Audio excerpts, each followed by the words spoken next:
para mas maintindihan po natin ang law of constant compositions, gamitin po natin ang carbon dioxide bilang halimbawa. Ang carbon dioxide po o CO2 ay binubuo ng isang atom ng carbon at 2 atoms ng oxygen. So yun po yung proportion na dapat nating makita sa lahat ng carbon dioxide regardless sa kung gaano man kadami ang ating sinusukat, kung 10 grams man iyan o kung iyan man ay 5 kilograms. So narito ang isang sample problem. Joseph measured the mass of each element present in 10 grams of CO2. Calculate the percentage composition of CO2 on a per mass basis. Ang nasukat pong timbang ni Joseph ng carbon ay 2.73 grams, samantalang ang timbang ng oxygen naman na kanyang nasukat ay 7.27 grams. So paano ba natin ikakalculate ang percentage composition? Ito ang formula na ating susundin. Ang percentage ng bawat element na bumubuo ng isang substance ay equal sa timbang or mass ng element na iyon divided by the mass of the compound. So kung gagamitin po natin ito sa pag-compute ng percentage carbon, ito po ang ating equation. 2.73 grams ang timbang ng carbon divided by 10 grams ang timbang ng CO2 times 100, makakakuha po tayo ng 27.3%. Kung gagawin din po natin ito para sa oxygen, ang ating pong equation ay 7.27 grams na timbang ng oxygen na nasukat ni Joseph divided by 10 grams na kabuo ang timbang ng CO2 times 100, makakakuha po tayo ng 72.7%. At kapag pinagsama po natin ang percentage compositions na ito, dapat ito ay mag-amount to 100%. Ngayon, kung atin pong binago ang timbang ng CO2, so ito po ang pangalawa nating problem. Joseph measured the mass of each elements present in 231 grams of carbon dioxide.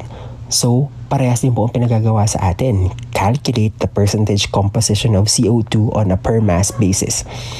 So, dun daw po sa 231 grams ng CO2, ang natimbang na carbon ni Joseph ay 63.1 grams at ang natimbang niyang oxygen ay 167.9 grams. Kung gagamitin natin ang kaparehas na equation kanina para i-calculate ang percentage composition, ang percentage carbon sa CO2 will be equal to 63.1 grams of carbon divided by 231 grams of CO2 times 100, makakakuha po tayo ng 27.3%. Kung gagawin din po natin ito para sa oxygen, ang atin pong equation ay 167.9 grams divided by 231 grams times 100 equals 72.7%. Ngayon, kung mapapansin po ninyo, magkaiba po ang timbang na CO2 na sinukat ni Joseph. 10 grams at 231 grams. Ngunit, tingnan po ninyo ang percentage composition. Regardless sa kung kaunti o mas madami ang CO2 na meron tayo or ating sinusukat, ang composition po nito ay palaging magkaparehas. So, sa bawat timbang ng CO2, 27.3% nito ay carbon at 72.7% nito ay oxygen. Ito po ang itinuturo sa atin ng law of constant compositions or law of definite proportions. Muli po, i-challenge po natin ang ating pagkakaintindi sa law of constant compositions or law of definite proportions. Gamitin po natin ang problem na ito. Earlier, Antoine observed that when 1.23 grams of elemental tin reacts completely with 3.54 grams of oxygen gas, 1.48 grams of tin oxide is produced. Use these information to calculate the mass of oxygen in 25.27 grams of tin oxide.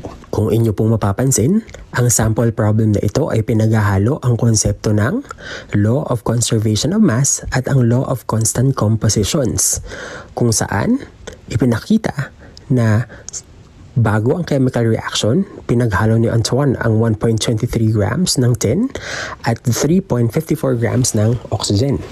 At pagkatapos ng chemical reaction, ating nalaman kanina na may buo or may na-form na 1.48 grams ng tin oxide at may natirang 3.29 grams ng oxygen. Magagamit po natin ang lahat ng impormasyon na ito para malaman or makalculate kung ano ba ang mass ng oxygen na meron sa 25.27 grams ng tin oxide. Ito ay sa pamamagitan ng pag-calculate ng composition ng tin oxide. Suriin po nating mabuti. Magagamit po natin ang mga impormasyong nasa ating visualization guide sa kung paano po natin naalamin kung ano po ba ang timbang ng mga elementong bumubuo sa tin oxide. So, pwede po nating iset up ang equation na nagsasabing ang mass ng tin oxide ay equal sa pinagsamang mass ng tin at mass ng oxygen. Alam po natin ang mass ng tin oxide na 1.48 grams. Alam din po natin ang mass ng tin na 1.23 gram. So gamit po ang mga datos na ito, makakalculate po natin ang mass of oxygen at iyon ay 0.25 gram. So ito po ang unang impormasyon natin sa composition ng tin oxide na nagsasabing sa kada 1.48 gram ng tin oxide, ito ay merong 1.23 gram ng tin at 0.23 gram ng oxygen. Ngayon, ang pangalawa pong hakbang na pwede natin gawin sa pag-calculate ng mass ng oxygen sa 25.27 grams ng tin oxide ay pwede natin gawin sa dalawang paraan. Una ay ang paggamit ng percentage composition. Ang pangalawa naman po ay ang paggamit ng konsepto ng ratio and proportion. Parehas po natin itong gagamitin. So paano po ba natin ika-calculate ang percentage composition? So ang sinasabi po sa percentage composition ay ang percentage ng isang elemento na bumubuo ng isang substance ay equal sa mass ng element divided by the mass of the substance multiplied by 100. So kung ika-calculate po natin ang percentage ng tin sa tin oxide, it will be equal to 1.23 grams ng tin divided by 1.48 grams ng tin oxide multiplied by 100 giving you 83.1%. Kung gagawin naman din po natin ito para sa percentage ng oxygen, ito naman ay equal to 0.25 gram divided by 1.48 grams multiplied by 100 giving you 16.9%. So ngayon pong alam na natin ang percentage composition ng dalawang elementong bumubuo sa tin oxide, pwede na po natin itong gamitin sa pag-calculate ng mass ng oxygen sa 25.27 grams ng tin oxide. At ito po ang ipinakikita sa solution na nandito sa box.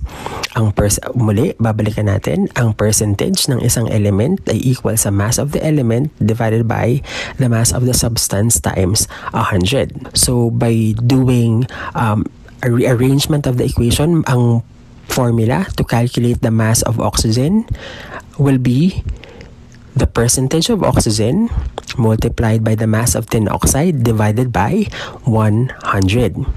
At since alam na po natin ang percentage composition ng oxygen, ang equation po na ito ay magiging 16.9% multiplied by 25.27 grams of tin oxide divided by 100.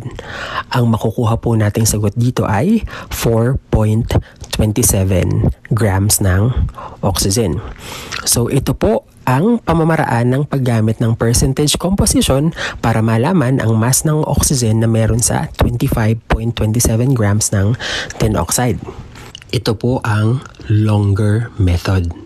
So narito naman ang shorter method gamit ang ratio and proportion. So kanina, napag-alaman natin na ang 1.48 grams ng tin oxide ay binubuo ng 1.23 grams ng tin at 0.25 gram ng oxygen. So galing dito, makukuha natin ang ratio ng tin oxide sa oxygen, which is going to be 1.48 grams of tin for every 0.25 gram of oxygen. Ngayon, pwede na natin gamitin ang ratio and proportion. In one situation, alam natin ang ratio is 1.48 grams of tin oxide is to 0.25 gram of oxygen. So, gamit natin ito, pwede natin makalculate ang mass ng oxygen na meron sa 25.27 grams of tin oxide. So by rearranging this equation, ang mass ng ating oxygen will be equal to 25.27 grams of tin oxide multiplied by 0.25 grams of oxygen divided by 1.48 grams of tin oxide. Makukuha din po natin ang kaparehas na sagot, 4.27 grams ng oxygen. Ngayon, pagkumparahin po natin ang sagot ng long method gamit ang percentage composition at ang sagot na nakuha natin using ang short method gamit ang ratio and proportion. So kung mapapansin po ninyo, parehas pong 4.27 grams ng oxygen ang nakuha nating sagot. Ngayon baka po nagtataka kayo, bakit pa natin gagawin yung long method? Yun po kasing long method, ipinapakita po noon step by step kung paano po ba dapat naiintindihan ng ating mga estudyante ang composition ng isang substance. Ito po ang typical na napapansin ko po sa atin sa high school pagdating po sa law of constant compositions or law of definite proportions, dumidiretso na lang po agad dun sa ratio and proportion na hindi po na-appreciate ng ating mga estudyante or hindi po nila naiintindihan ng tama kung para saan po ba itong mga numerong ito.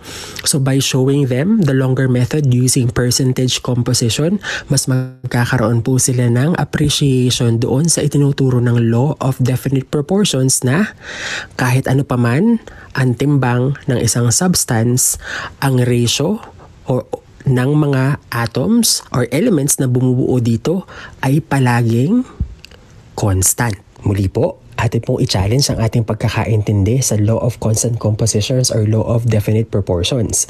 Narito po ang isa pang sample problem.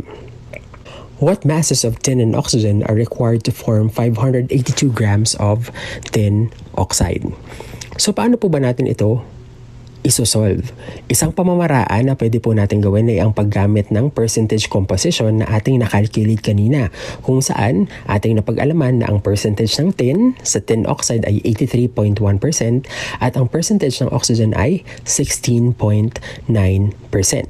So again, gamit ang formula para sa percentage composition, pwede po nating i-calculate ang mass ng element, which corresponds to the percentage of that element multiplied by the mass of the substance divided by 100. At dito po sa problem na ito, ang mass ng oxygen will be equal to 16.9%, ang kanyang percentage composition, multiplied by 582 grams, ang mass ng tin oxide, divided by 100. Makukuha po natin ang 98.4 grams ng oxygen bilang kasagutan. Pagdating naman po sa tin, ganun din po ang proseso.